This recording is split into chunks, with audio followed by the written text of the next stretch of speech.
palpak eh. Hindi maganda ang serbisyo. Kulang-kulang. Binanggit na nga ni Senator Win. Nandiyan yung palpak na RFID. Nandiyan yung traffic. Kaya nga, sabi kanina, mas pinili ng maraming motorista na gamitin yung mga toll plaza, skyways especially, para mapabilis yung kanilang biyahe. Ano yan? Na-stuck sila sa traffic dahil hindi umaandar yung RFID.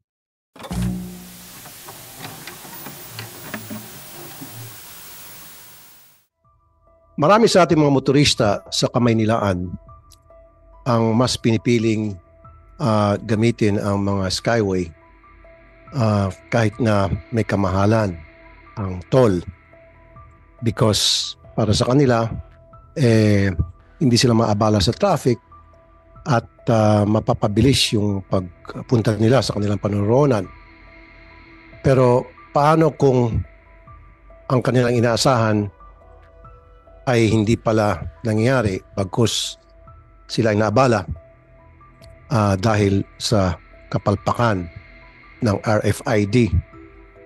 Marami na tayong natanggap na reklamo tungkol dyan. In fact, I for one have been a victim of that, if I may call it me and myself a victim. Kanina lang coming over here from my house, naipit ako dyan sa NAIA pagkahaba-habang pila. Nakita ko yung RFID na naman ang problema, plus yung barrier. Baka pwedeng one of these days tanggalin na natin yung barrier na yan, tulad sa ibang bansa na smooth sailing masasakyan, wala ng barrier, nire-read agad yung RFID. Yan yung isa nating tatalakay ngayon para hanapan natin ng solusyon ng problemang yan. Another problem na hanapan din natin yung solusyon, yung walang kamatayang pickpockets sa MRT. In fact, I did send a letter to the PNP asking for assistance, evaluation kung anong pwede may contribute na tulong ng ating kapulisan. If it needs a budget para sa PNP, para sa overtime, just let me know and I'll do everything in my power para madagdagan kayo ng budget tungkol dyan. Pangalawa, LRT. 5 elevators lang ang nagpa-function out of 20 stations. Or should I say, there are 20 stations sa LRT, only 5 doon ang merong elevator. So that means itong LRT ay hindi PWD and senior citizen friendly. Ano nangyari? At ang masaklap pa, sa 5 yan, 5 na nga lang elevator, paminsan-minsan ay pumapalpak pa. Another thing na gusto ko rin talakayin ay yung Dalian Trains. Ano na ba? Tumatawa si Asek, Jory Jet Aquino. We already talked about this, right? When I visited your station, your office. Ano na ba ang nangyari? Ano ba ang pinaka-latest doon sa Dalian Train? Ito yung pinakamahal na train na galing sa China, in-import natin, na saksakan ng kapalpakan. Nakatengga ngayon dyan sa stasyon at hindi mabubulok na lang siguro yan dahil hindi magagamit talaga because it doesn't fit within the MRT system that we have in place. Another thing is, ito medyo segue lang to, wala dito matag-airport pero nandito at ang DOTR. We have 2 people from DOTR, ASEC, James Andres Melad, Yusek Rainer Paul Yebra. Yung flight information display sa Terminal 3, somebody sent me a video na yan dapat, yung malaking LED screen, malaking tulong yan para sa mga pasahero para malaman nila yung flight nila. Kung madidelay ba o hindi, anong gate pa, etc. etc. Kaysa magtatanong-tanong pa sila, pipila sila sa isang desk ng aeroplano, ng ticketing office para magtanong lang, etc. Ang napansin ko, sa halip ng mga flight information, ginawang commercialize. Iba't ibang klaseng produkto andoon. Name it. Wala ka na makikita na flight information, kundi puro produkto nagbebenta ng kung ano-ano. Parang meron atang kumikita dito. That we have to stop. But anyway, That's why we're here, para talakayin itong mga problema ito, bigyan natin ng solusyon, and we'll make sure na hindi masasayang ang oras ninyo, ang oras namin, ang oras ng taong bayan na manunod sa hearing na ito. And I want actions and I want solutions. Solutions, action, action, solutions. Thank you. Senator Win, meron kang opening statement? Thank you, Mr. Chairman, and thank you for hearing this topic. In fact, this is the second time we heard on this topic. The last time was December of 2020. During that time, Mr. Chairman, nagkaroon ng malaking issue sa Valenzuela dahil katulad kayo, nakaka-experience rin kami ng faulty RFID. Pero yung faulty RFID, isang bagay na inconvenient sa atin. Pero mas malaking problema dyan, nagpapatong-patong yung traffic. Dahil kung hindi makalabas yung sasakyan kaagad, ay nagkakaroon ng buhol-buhol na sa traffic. At sa kami sa loob ng Valenzuela, mas nagiging traffic dahil in traffic na kami in the beginning. And during that time, nagkaroon ng pagdinig at we called out TRB dahil trabaho to ng regulator to make sure that yung mga ganito hindi nangyayari, no? Pero kagabi, Mr. Chairman, I took the liberty of again going through the toll booth at rinecord namin kung ano yung experience ng aming mga tao pag dumadaan sa toll booth. Kami ho kasi sa Valenzuela, ginagamit namin to araw-araw, twice a day, 3 times a day. Kaya gusto ko lang ho ipakita itong video, with your permission, Mr. Chairman. Kagabi lang ho to, Sunday, para most recent. No? Kasi baka sabihin, ginawa na yung RFID, pero most recent ho itong video na ito para makita natin lahat kung anong experience ng mga dumadaan po dito po sa toll booth. This is in Balintawak. So yan, pumasok na ho. Yan, nakababa pa yung barrier. Lahat ho ng sasakyan ho namin may RFID. Obviously, para mabilis po yung pasok-labas ng aming serbisyo. So makikita ho natin dito, Mr. Chairman, na hindi gumagana yung RFID. No? And may manual para i-click po yung card para makapasok po. No? So in other words, pag ganito po nangyayari, nagbubuhol-buhol na ho yung traffic all the way to the back. No? At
best service in return as possible. No? So let's flash, Carla.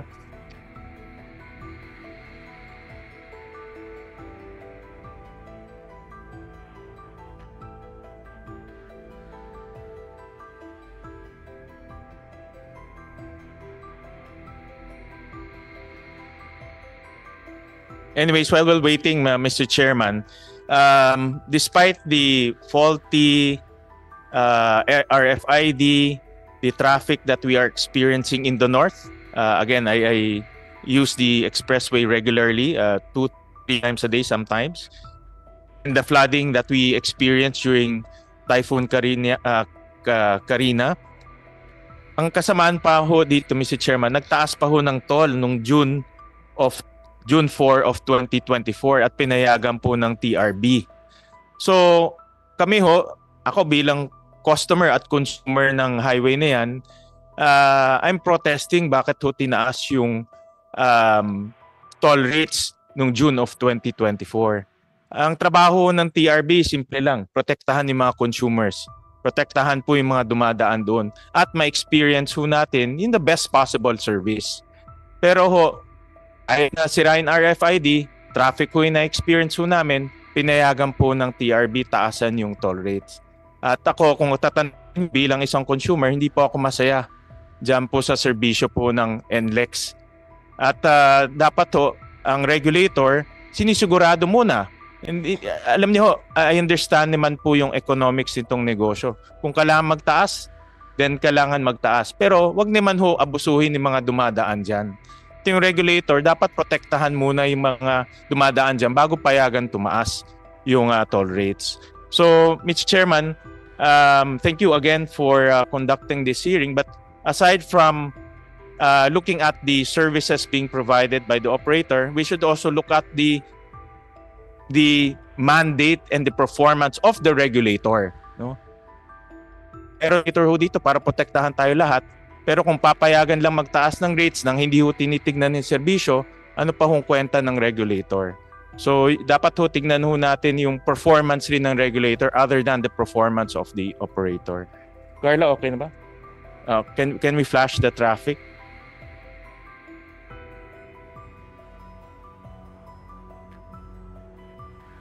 Yan po, ito yung kagabi ho to, no? Record ng staff ho namin.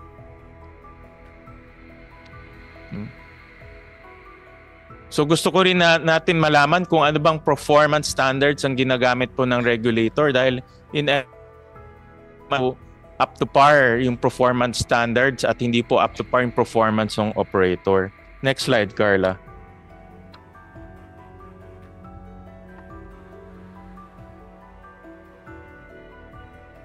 Next slide. Yan po yung rin ho namin. At we took the latest video para ho current yung experience. Again, these are all pictures, but we want to know exactly what standards are being used in order to gauge the performance of the operator. And then next Carla. And ito po yung flooding noong July 24, 2024. Makikita na natin na hanggang bubong po ng sasakyan yung tubig na tumaas. But again, we are paying for this highway. This is not a free highway. Hindi ho libre ito na pwede tayong dumaan anytime. Binabayaran ho ito. So we expect good service and world-class infrastructure that will not experience this type of aberrations even during typhoons. So once again, Mr. Chairman, thank you very much for conducting this hearing. And again, we want to also put accountability on the regulator to see whether they are regulating and giving our consumers and our travelers the best possible experience. Thank you very much, Mr. Chairman. Thank you, Senator Win. Nandito ba yung TRB? TRB, okay, magkano itinaas nyo nitong June? Yung sa toll rates, pinayagan yung pagtaas? Mr. Chair, ako.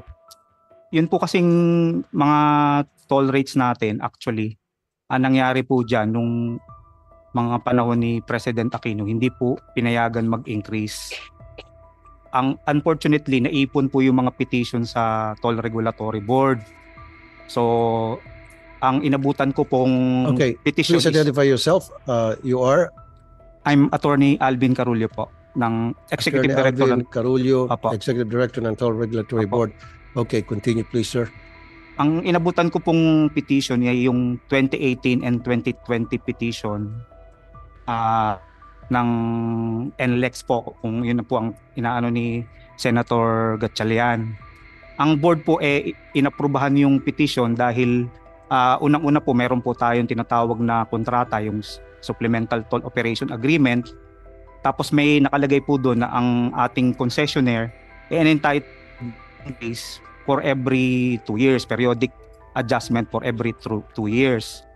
Ang ginawa po ng board dahil magiging malaki po yung impact dahil may inflation po tayo. Ang ginawa po nila, kinonsolidate po yung mga petition tapos inimplement siya by tranches.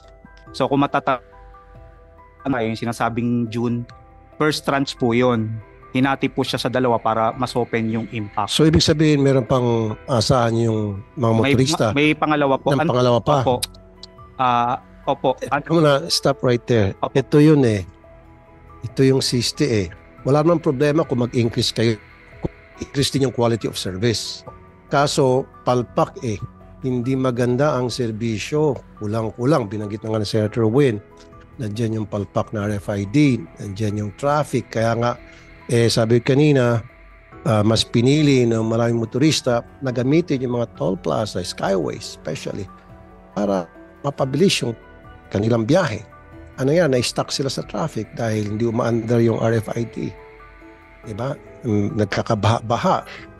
So, sana, bago nyo payagan yung petition na pag-increase, it has to be justified. O sige, mag-increase kayo, nasa kontrata. Pero bakit may mga problemang ganito? Ayusin niyo muna yan bago namin kayo payagan mag-increase. You have the power to do that. Am I right? Exactly. So meron na po tayong So dapat hindi mo muna pinayagan yung increase. Hinold mo muna hanggat hindi nasosolve yung mga problemang at hand. Opo. Ba't mo pinayagan? For information po ng ating mga senador, ang Toll Regulatory Board is a collegial body po. Mayroon po tayong representative from DOF, DPWH, tapos meron po tayong representante, secretary po ng DPWH, DOTR.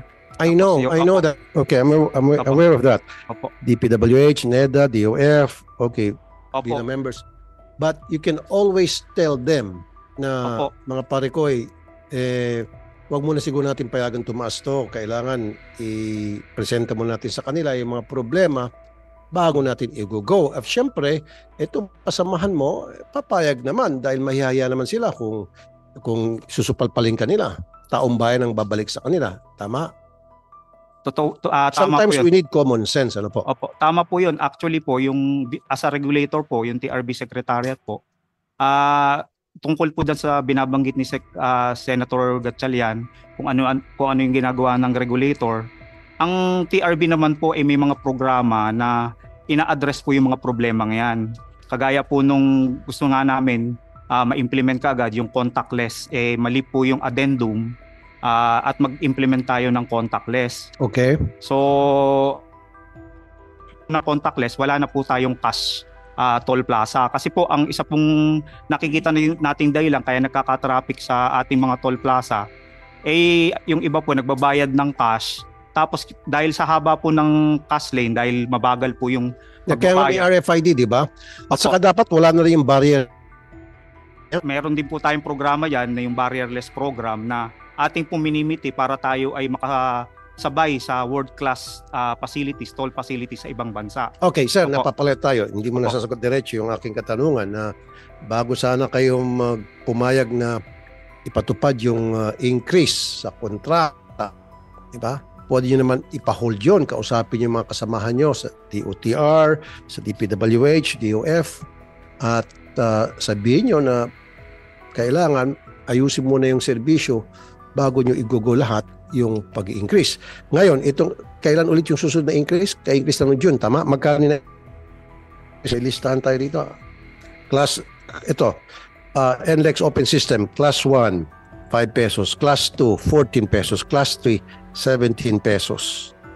NLEX end-to-end, Class 1, 27 pesos. Class 2, 68 pesos. Class 3, 81 pesos.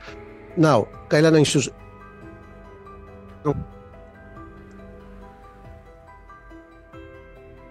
Mr. Chair, ngayong taon po susunod ang second tranche. Kailan po? Most probably po, actually late na po dapat po kung June in-implement, dapat June 2024 meron uli. Pero na-late po sila ng apply. So kailan ho yung balak nyo mag-increase ulit? Most probably po, this August po. Baka, Wag muna. Wala muna increase. I'm serious. Look at my eyes. Opo. I'm very dead serious. Wala muna increase. Ipapaabot ko po sa ating... Yes, of course. Yung paplag ng mga taga-DOTR, ng mga taga-DPWH, DOF at NEDA, sabi mo sa amin, mayaya pangit ng serbisyo tapos nag-i-increase. Kawawa naman yung taong bayan, yung mga motorista. So wala muna increase, ano? Unless pag nakita namin na maayos na yung serbisyo, wala na mga reklamo, increase kayo. Hindi nakakaya, tama? Opo. Kasi kung samot-saring problema nandyan, ang dami kayo, ang kapal naman ng mukha nun. Kung sino man yung pumayag na magkaroon ng increase. Tama, sir? Opo. I'm very clear. Ipaparating ko po sa mga miyembro ng board po. Makakaasa po kayo. Okay. So, yung RFID, ayusin na natin. Although I've spoken to some people ng Metro Pacific Tollways, they explained to us ano yung kanilang mga plano tungkol dyan. We have the members from the Metro Pacific Tollways Corporation. And that's Mr. Rogelio Singson. Sir Rogelio, ano pong katungkulan nyo sa Metro Pacific? I'm Rogelio Singson, President of Metro Pacific Tollways, Your Honor. So ano po yung kino-cover ng Metro Pacific Tollways? NLEX, ECITEX, at saka yung NLEX connector, that's on the north side. Dito sa south, we have Calax and the Cavitex. Okay. So anong plano niyo po doon sa problema tungkol sa RFID at tungkol doon sa suggestion na marami, sana maging barrierless na. Sabi hindi na kailangan barrier, babasahin yung RFID, tuloy-tuloy yung mga sasakyan, smooth sailing. Yeah. Thank you very much for this opportunity. Win Gatchalian. Thank you, Senator. Admittedly, yung mga first generation na in-implement noong i-open yung mga RFIDs or ETCs, no, yung Electronic Toll Collection System, yung mga first generation talagang medyo sumablay. They started, I understand, of course, I'm relatively new, less than almost a year joining the group. Yung mga transponders na binibili nung dati, that's gone. No? They have been replaced by RFID stickers and the readers. No? So the issue here is kung yung sticker gastado na o nailagay sa maling lugar, hindi mababasa yan. No? That's why nagmamanual. And that's why the program, as far as we're concerned, is massive replacement. Nakikita naman Saan po dapat so nakalagay yung ideally RFID sticker? just behind the rear mirror. No? Pero yung iba ayaw pabutas yung kanilang sun shields and so on. So usually linalagay nila sa front headlight. Saan ba binibili yung RFID stickers? Hindi ho binibili yun. We give it for free and then they can pero saan galing po yun? Sino nag-manufacture po nun? Made in? France? US. We have the same readers and stickers between us and San Miguel. Anong dahilan ulit, sir? Mr. Singson, bakit hindi ni-read ng maayos? Pag mali yung pwesto o kaya nagalaw ng niwi, mahirapan ang basahin yun. And that's why, Senator, we have a backup. No? Ang backup dyan is RFID sticker or the plate number. No? Mm-hmm. So, hindi mo makuha yung sticker, alam mo kung sino dumaan in terms of plate numbers. But this requires also a clean up in terms of data for plates. No? But moving ahead, we are already in the implementation of what we call barrierless. Ito na yung sinasabi. Tatanong ko lang quick question po, Mr. Singson. Bakit sa ibang bansa hindi po nangyari yung mga problema nangyari sa atin? In fact, wala pa nga sila mga barrier. Tulad ba sa San Francisco, pag siguro nakapunta ka na sa Bay Bridge, daan ka, walang tao nagmamando doon, walang barrier, diretso-diretso. That's the standard now, na wala ng barriers, meron lang mga sensors, cameras, and so on. And Right. admittedly, may sistemang kasama dyan. You have the roadside equipment, you have the backroom operations, and the commercial operations. So, ito yung kailangan ayusin. Hindi ho pwedeng gawin overnight. Okay. So, but as I mentioned, we are in the process of moving towards multi-free flow. Yung talagang kahit 165 kilometers siya, mababasa, overspeeding nga lang huhulit sa'yo. No? So, that's the standard now. And technically, para lang ang sistema niyan, I keep telling our people, para na lang ATM yan. Ang tagal-tagal na ng technology ng ATM. Pag nag-tap ka, bawas ka agad sa account mo, dapat ganun na rin kabilis yan. No? Which means the standard is for 5 seconds updated yung data mo. Kung may load ka o wala. Now, for us to be able to do that, we need enforcement, which I think I mentioned to you. We need the help of government. Ano ba ang violation? Sana wag abusuhin. No? Walang violation kang ma-enforce other than speeding. So, ibig sabihin, halimbawa, yung mga pag-barrierless na tayo, diretso-diretso mga sakyan, alam nila, walang barrier, walang makakalibre sila. At the end, merong uhuli sa kanila.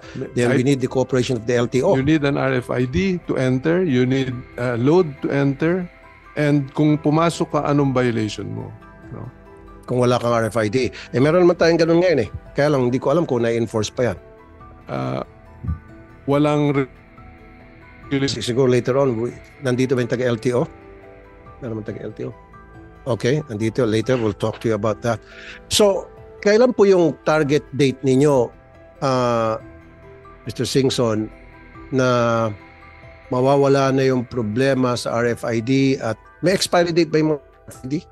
Usually, ang useful life niyan, I understand, 2-3 years lang eh. So you need to replace. And that's why we have massive replacement. Libre naman. They just have to call us. They have to go to the kiosk. So when will the time comes na hindi na tayo magkakaproblema sa RFID, na hindi na ma-stock sa barrier itong mga motorista natin, mag-aantay ng ilang minuto dahil nga nasira yung reader ng RFID? Ang